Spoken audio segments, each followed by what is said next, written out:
دہشت گردی عدالت نے 9 مئی GHQ حملہ کیس میں نامزد ایک اور ملزم پر فرد جرم عائد کر دی گئی ہے۔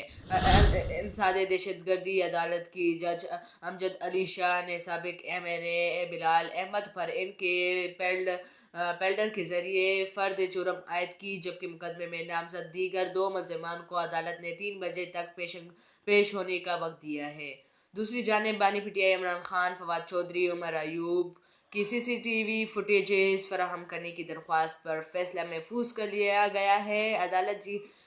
عدالت آج ہی تینوں درخواستوں پر فیصلہ سنائے گی۔ انسداد دہشت گردی عدالت نے GHQ حملہ کیس کی سماعت 6 جنوری تک ملتوی کر دی گئی ہے۔ سابق MNA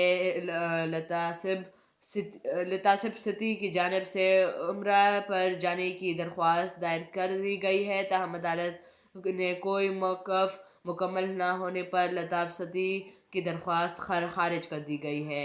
یاد رہے کہ چند روز قبل ملٹری کورٹ نے بھی 9 مئی کے واقعات میں ملوث 25 ملزمان کو سزا سنائی تھی۔ ملٹری کورٹ کی جانب سے سزا سنائے جانے پر امریکہ، برطانیہ اور یورپی یونین کی جانب سے تحفظات کا اظہار کیا گیا ہے۔